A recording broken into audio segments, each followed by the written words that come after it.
L'histoire vraie de Kiki la tortue géante.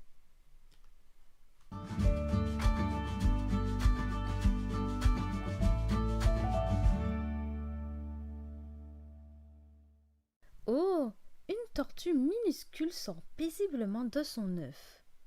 Encore couverte de terre, elle part à l'aventure avec ses petits frères et sœurs. Fini la saison des pluies, c'est parti pour le grand soleil sur les îles des Seychelles. Un vrai paradis. Mais quels sont ces animaux gigantesques qui viennent se mettre à l'ombre sous les arbres? Ce sont des tortues adultes. Notre petite tortue deviendra-t-elle un jour aussi grosse qu'elle? En attendant, elle doit échapper aux chats, aux chiens, au bec des grands oiseaux. Heureusement, elle grandit vite, car elle dévore tout ce qu'elle trouve, des feuilles, des branches et même des cactus couverts d'épines. Autrefois, les tortues géantes étaient nombreuses sur les îles des Seychelles. Elles se baladaient en grands groupes. Mais à l'arrivée des premiers marins, miam miam. Les hommes ont tout de suite vu en elles de formidables réserves de nourriture. Ils en emportaient autant qu'ils pouvaient sur leurs bateaux pour les manger plus tard. Et les tortues géantes ont bien failli disparaître. Notre tortue se promène seule, sans se hâter, quand tout à coup... Au secours! Que se passe-t-il? Un homme se penche sur elle et l'emporte. Que va-t-il lui faire? La manger? Non, pas la manger, mais l'offrir à un monsieur souriant, monsieur Carrier. Ouf! Monsieur Carrier adore la nature et les animaux. Il décide d'appeler notre tortue Kiki. Tant mieux, c'est un garçon. Il lui donne des carottes, des bananes, des légumes. Et Kiki engloutit aussi des vers, des insectes et beaucoup de plantes sauvages. Il mange comme un cochon. Il s'en met tellement partout que monsieur Carrier lui essuie parfois le bec. Et Kiki grossit, grossit, grossit. 30, 35, 40 kilos.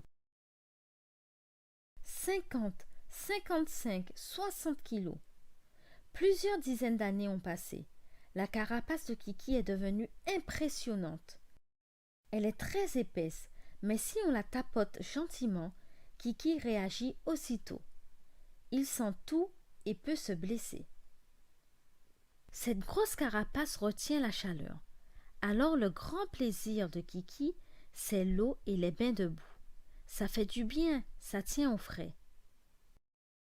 Dans le jardin de monsieur Carrier, il n'y a pas de boue, mais un bassin. Chouette! Kiki a même le droit de se mettre à l'ombre dans la maison. Attention aux vases et à la vaisselle.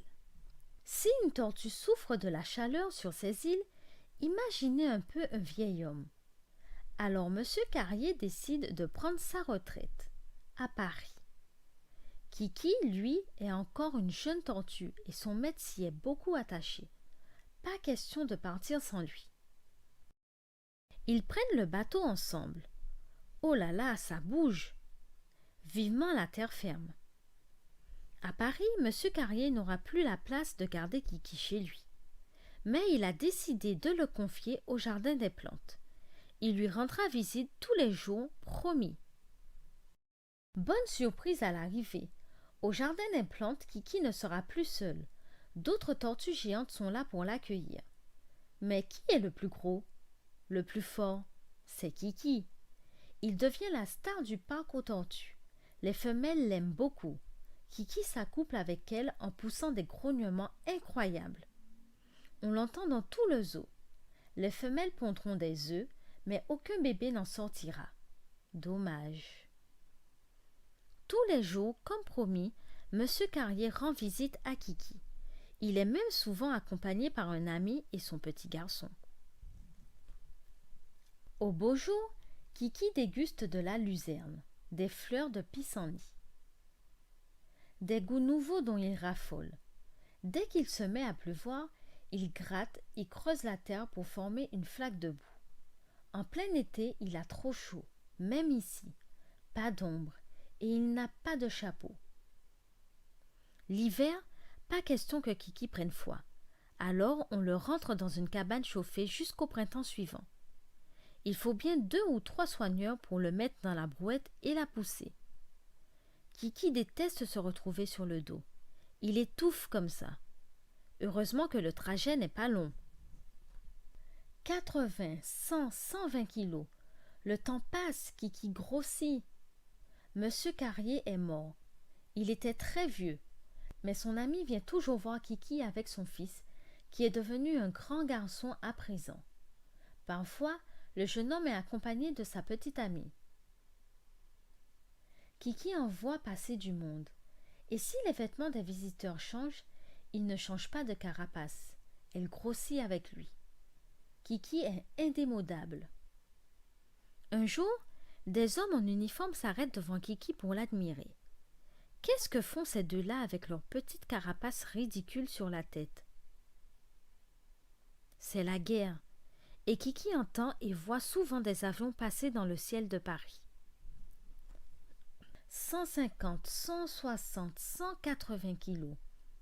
Sur la tête des visiteurs du jardin des plantes, les chapeaux ont disparu. Les cheveux se portent longs pour les filles et les garçons. Aux zoos aussi, les temps changent. On essaie de mieux comprendre les besoins des animaux. À son arrivée, Marie-Claude, la vétérinaire, fait construire un bassin pour Kiki. Gérard, le chef soigneur, élargit la porte de sa cabane devenue trop étroite, car Kiki pèse maintenant 200 kilos. La brouette ne suffit pas. Il faut un chariot élevateur pour le transporter dans sa résidence d'hiver. Le fils de l'ami de M. Carrier vient maintenant voir Kiki avec son petit-fils. Kiki est devenu l'attraction du zoo avec ses 250 kilos. Mais il est vieux à présent, même pour une tortue. Comme une ancienne star, Kiki adore poser devant les caméras de télévision. Quand les techniciens sortent les projecteurs, il se redresse sur ses pattes et tend le cou. C'est bon cette chaleur. La plus connue des tortues a fermé les yeux pour toujours le 1er décembre 2009. On dit qu'il avait 146 ans. Adieu Kiki, on ne t'oubliera jamais.